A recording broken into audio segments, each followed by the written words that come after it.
ओबीसीच्या पोरांचं असंच वाटलं गेलं का माझ्या क्षमता नाही राहिल्या ऐकून घ्यायच्या.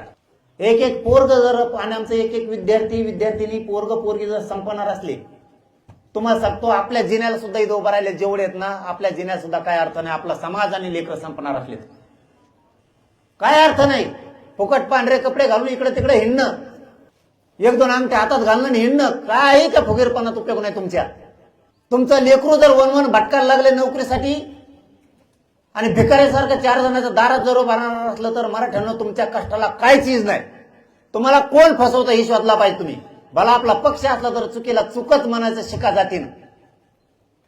जी जात असं शिकली चुकीला चूक म्हणायची ती जात सुधारली.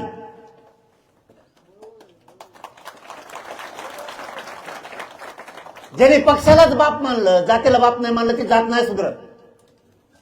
तुम्ही नेत्याच्याच पोरं मोठे झाले पाहिजे ही जर भूमिका घेतली तर तुमचे लेकर कायमचे बर्बाद होणार आहेत. तुमची जात कवा मोठी नाही होणार. तुमची जात आधी मोठी करा, मग तुमच्या नेत्याला पण मोठा करा. जातीसाठी एकदा तुटून पडा भांडायला. तुमचं सरकार आहे ना, तुम्हीच तुमच्या सरकारला भांडलं पाहिजे. हे निवडून मी त्यालाच द्या, ह्याही मताचे आहेत आपण. पण ते देणारच नसल, ते जर विषयाचं ताटच आपल्या लेकरा पुढे ठेवणार असलं तर तुम्हाला सुद्धा गोष्टी कळायला पाहिजेत. व्हॅलिडिटीसाठी एका व्हॅलिडिटीसाठी फोन करावा लागतो 50 वेळेस. का रे बाबा फडणवीस साहेब, आमच्या नोंदी असून आम्हाला कसं काय प्रमाणपत्र नाही? आम्हाला व्हॅलिडिटी कोणत्या ओबीसीची व्हॅलिडिटी केली फडणवीस साहेब तुम्ही आतापर्यंत? वंशावळच जुळा ना, महसुली पुरावाच नाही, कुठं वावरच नाही. आता मला सांगा, एखाद्याची नोंद निघाली त्याच्या जन्म मृत्यू त्याच्यावर, किंवा शांत उभा राहा, समाज लय महत्वाचा आहे. तुम्ही मी मला काही किंमत नाही, तुम्हाला नाही मला नाही. एखाद्याची नोंद निघाली जन्म मृत्यू त्याच्यावर, काही काही बैल ऐकायला गेले, बैलाच्या दाखल्यावर कोणाची कशावर कुणबी आहे, ज्याची नोंद सापडली ना त्याला म्हणते महसुली पुरावा द्या. त्याला वावरच नाही, त्याची काय चूक आहे? काय राव फडणवीस साहेब, मराठ्यांनाच का फक्त नियम? आणि ज्या जातीत आरक्षणात बसत नाहीत त्यांना पोट जाती आणि उपजाती म्हणून तुम्ही आरक्षणात घातल्या. किती हो तुझ्या भाव, किती टार्गेट करून मारणार रे मराठ्यांचे समाजाचे पोरं? जो समुदाय कधीच आरक्षणात बसू शकत नाही त्यांना तुम्ही पोट जाती उपजाती म्हणून आरक्षणात घातलं. आणि आम्हाला विचारता तो महसुली पुरावा द्या. आता वावरच नाही तुम्ही, त्या 4-5 चक्कर घेऊन लगेच महसुली पुरावा दाखवतो. मस्त पैसे फडणवीस साहेब जाऊन काढा जरा बाहेर, गजत येते ते ज्या मराठ्याला वावर नाही ते वावर तरी घेते. काय त्या पैशाचा उपयोग होऊ द्या काही तुमच्या थोडंफार, येऊन द्या गोरगरिबाच्या कामाला. मराठी तरी म्हणते ना आम्हाला 2-3 एकर वावर घेऊन दिलं, नाही ते तसंच व्हायचे जायचे असे कुजून पैसे. एका खेड्यात झालं बघा तसं. एक माणूस लय चिंबूस होता, चिकट, लय पैशावर होतं पण चिकट होतं, कोणाला देतच नव्हतं, नुसते पैसे जमवून ठेवायचं. पण पैसे चोर नेईन म्हणून गंजीत लपून ठेवले. गंज कळत तुम्हाला, बाजारीचे कडब्याचे गंजीत लपून ठेवले. उन्हाळ्यात गंजच पेटली.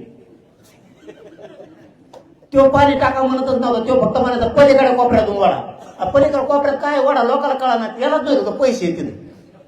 आणि त्याच्या नशिबाने नेमके अर्धेच पैसे जळले, अर्धेच राहिले.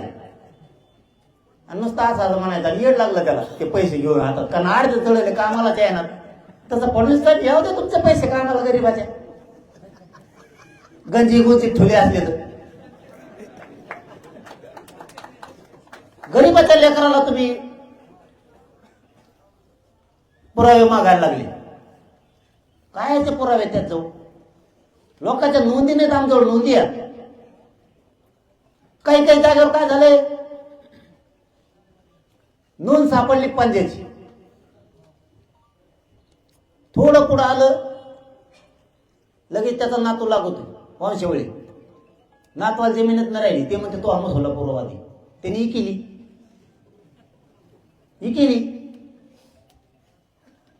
म्हणजे यांच्या थोडक्यात ई केवाय सारखं आहे.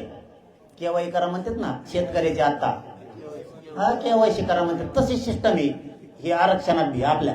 ई केवायसी आमच्याकडे पोरग आलंय का रे? नाही का? उदाहरण म्हणून सांगतो, आरक्षणाला चिटकून उदाहरण आहे. 10-5 जण जमले शहाणे पारावर रस्त्यात बघायचं, चांगलं सुखात चाललो होते. 2-3 एकर वावर घेतलं होतं, ऊस पीस लावला, 4-2 नमुने भेटले, ते म्हणले मुकादम होय, लय मजा आहे त्याच्यात. चांगलं सुखाने चाललं होतं.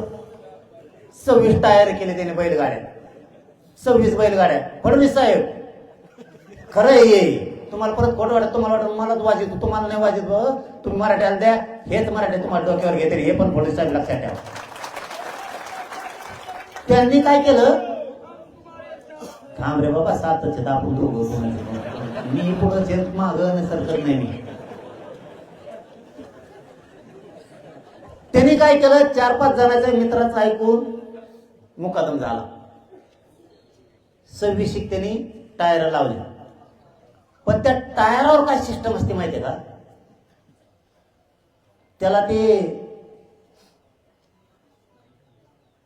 जीएसटीचे पैसे भरावे लागते. ज्या जवळावर 3 एकर जीएसटी भरू शकतात का गरीब? हा, पण टायरामुळं प्रत्येक टायरवर पैसे आले असते ना लाखांनी, आणि ते आले त्याच्या खात्यावर. बघा, फडणवीस साहेब सुसूत्रता आणि पारदर्शक. फडणवीस साहेब म्हणतात पारदर्शक करा. बघा आता पारदर्शक कसं आहे, टायर कोणाचे काय कोणाचे, पैसे आले त्याच्या खात्यावर, त्याने भरला जीएसटी, म्हणजे तो आला व्हीआयपीच्या रेंज मध्ये. त्याचं कुपनच कॅन्सल केलं.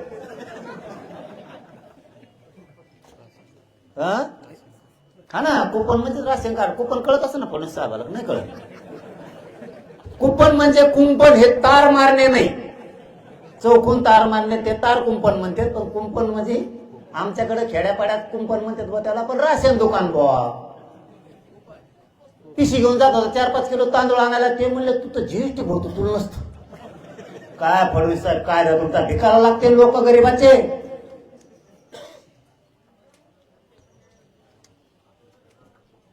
पैसे आले मुकादमकीचे, वाटलं झालं. असे किती असतील त्याची कर्जमाफी व्हायना, ते म्हणजे तू व्यापीत मोडायला लागलो. बघा आता कार्यक्रम, बघा मराठी समजून घ्या तुम्ही. हे शेतकरी सुद्धा जीएसटी भरणाराला माफ नाही, हाय का? मग खोटं बोलतो का मी? आता मग त्यो भरतोय. फडणवीस साहेब फक्त त्याला एकदा येऊन भेटा तुम्ही, त्यो बघा व्यापीत मोडतो का आणि ते जीएसटी भरू शकतो का? कोणत्या मंत्र्यांनी या आणि त्याला फक्त एकदा बघून जा. बरेच मंत्री त्याला बघून फाशी घेते. ते म्हणते खरंच चुकत राव आपल्याकडून, इतक्या गरीबाला आपण कर्जमाफी द्यायना. हे रिअल सांगायला मी तुम्हाला. तुमच्या एका चुकीच्या धोरणामुळे शेतकऱ्याला आत्महत्या करायची वेळ आहे. कर्जमाफीत बसा नाही. मंत्र्यापेक्षा जास्त ते बँकेचे मॅनेजर शाणे, जास्त शाणे तेच. रात्री माझ्याकडे शेतकरी आले, त्यांनी सांगितलं माझ्याकडं 2,56,000 रुपये कर्ज आहे, मला 54,000 यादीत टाकलं. बघा सरकार, एक जणाकडे 1,33,000 आहे, ते म्हणले तू 59 मध्येच बसतो फक्त. काय मॅनेजर ते आता बोलत नाही जास्त. कशामुळं? भरणे मामा म्हणले मी मग उद्या सगळं क्लिअर करून देतो बा म्हणून. पण तुम्ही काय मीडियात बोलू नका, वर नसलेलं लफडं तिसरंच आमच्या मागे चिटकन. आधीच आमचा फेसकोट पाडलेला म्हणे लोकांनी, त्याच्यात तुम्ही काहीतरी लक्षण सोडून देता. पुन्हा लोक आम्हाला धरते ना, हाते चाललं टाकतो, डिझेल पळतो, गाड्या घेऊन तो कार्यक्रम बंद होते. आणि खरंच शेतकऱ्यांनी सरकारचे कार्यक्रम बंद करायला पाहिजेत. 2 लाख रुपये कर्ज माफ म्हणते, 54,000 करायला वरच्या काय यांना आणायचे का? ही रिअल परिस्थिती सांगितली मी. असंच आरक्षणाचं चाललंय. मराठ्यांच्या पोराला एसीबीसीतून ईडब्ल्यूएस मधून नोकऱ्या नाही द्यायच्या का हो फडणवीस साहेब? कशामुळे नाही द्यायच्या? मराठ्यांच्या नोंदी सापडलेल्या असून कुणबी प्रमाणपत्र कशामुळे नाही द्यायचे फडणवीस साहेब? का देत नाहीत तुम्ही? तुम्ही त्याच्या व्हॅलिट्या का देत नाहीत? हैदराबाद गॅझेटचा तुम्ही जर JR काढला तर कुणबी प्रमाणपत्र का देत नाहीत? नसता आम्हाला सिद्ध करून द्या. 2-2.5 लाख जर छत्रपती संभाजीनगरला कुणबी आहे गॅझेटमध्ये तर ते गेले कुठं?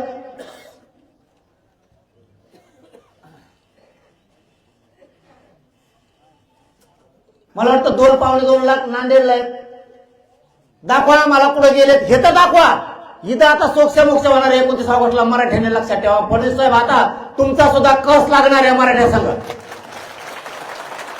आता समोरासमोर सांगा, आम्हाला तुमच्याशी भांडायचं नाही. उत्तर समोरासमोर मराठ्यांना द्या. हे मराठे गेले कुठं?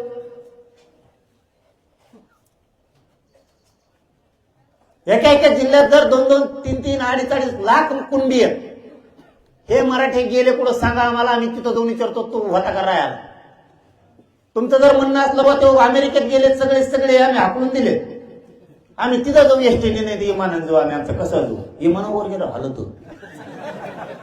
हो ना, त्याशी दिल्लीला गेलो ना, गेलो लागला हवाल ती विमानात देणार म्हणून सांगितलं नाही. हो ना, खरंच हालत आहे. हरलं बेकार का मी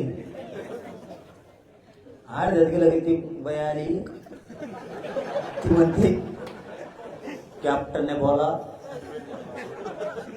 मौसम खराब आहे. अरे बापा, तुला मला अर्ध्यात गेलो सांगते काय तिथं तर म्हणायचं ना कमीत कमी तो. हो ना, मी खोटं नाही सांगत राहू. आपल्या पोटात आला आपण आहे असा खरा आहे म्हणून मराठ्याला आवडतो. लुचाडपणा नाहीये आपल्याकडे, काही खोटाड्यापणा नाही. आणि तो अर्ध्यात गेलो ती बाय आली ना, ती टपरीन तेल टाकलेल्या. हो ना, चॉकलेट ती बिस्किट मागतीची मारण्याची. म्हणलं इतकं माग नको आपल्याला, इथे ती आधी सुरुवातीला सुरू केलं होता तिने. सुरुवातीला आल्या दार तो भरायला दार लावले. पुढं आम्हीच होतो. ते लगेच सुरू केलं. आज मला याम काढायला घ्या वगैरे. हो ना, आणि मी तर फुल टेन्शन मध्ये आलो. म्हणलं यावत कोण काय घेऊ. इतकं मुस घेतलं तिने एकटी. तोंडात धरायचे असं फाको असं वडू आणि कोड्या आणि ते लाल घातलं हो तिने. इकडून घातलं. 2 नाल्या होत्या अशा त्याला काढ्या. ती म्हणजे इसको फुकण्या का फुकेलं की ते फुकत नुसतं मग उडी आणायची. अरे मला उडी आणायची पण काच उघड नाही. इकडं पंखा घे का सांगा की गॅजेट मधले लोक परदेशात गेलेत किंवा